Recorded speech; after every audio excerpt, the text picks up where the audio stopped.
Get the fourth gun, so that's when I had my eye on him, but I ain't had my eye on him 2017. Hey, he predominantly he switches. One of the biggest things with him is that he switches from southpaw to orthodox. You are naturally a southpaw. How do you prepare for that, and what gives you such an advantage being a southpaw in this fight? I want to ask you why you switch. Switch what? You know why you switch, and what happened to, what is that thing Terence Crawford fought on? BOK Prime? Yeah.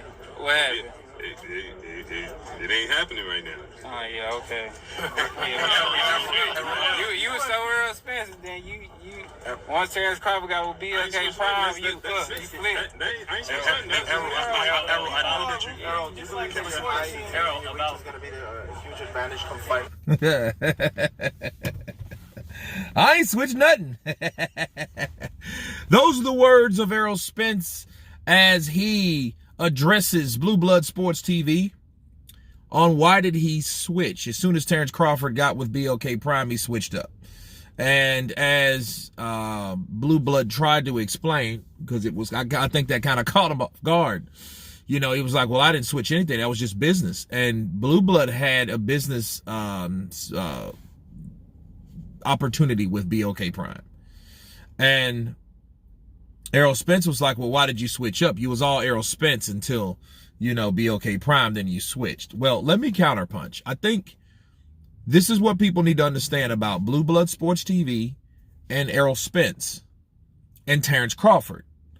First off, Blue didn't necessarily switch, okay? Because as I've countered a couple of his videos when he was saying that Terence Crawford is not the same type of fighter that he used to be. And he sees Errol Spence beating Terence Crawford. That has not changed. Okay? That's fight prediction versus fight negotiations. Those are two different things. Fight negotiations are who you think is holding the fight up, why the fight is being held up. Is it Terence Crawford's fault? Blue came in and got information that he needed to hear to change up the narrative that he's been hearing from the source. And the source was Terence Crawford. Terence Crawford gave and spilt the whole beans on everything that was going on between him, Al Heyman, and Errol Spence.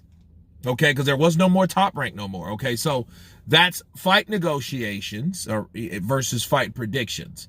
I still believe that Blueblood thinks Errol Spence will win, but that had nothing to do with why the fight hasn't happened. Okay, those are two different things. So when Errol was saying, it's his fault and that, see, the problem was the fight negotiations, you know, it was construed that whoever you thought was ducking was the person that you thought would win. You know what I mean? That's what normally happens because that's what fanboys do. That's what these fanatical people do when they're crazy about one fighter. They either say the other fighter's ducking, which they don't like, and they don't want to win anyway because they're up another fighter's you know what. Okay? That's what happens normally. So when Blueblood said it's not Terence Crawford's fault that the fight's not happening and it's the powers that be, everybody thought, including Errol Spence, that Blueblood switched on who he thought was going to win. Well, nobody could win if nobody fights, so the fight wasn't made anyhow. Okay, that's why he said, well, no, I didn't switch up anything, because he misunderstood.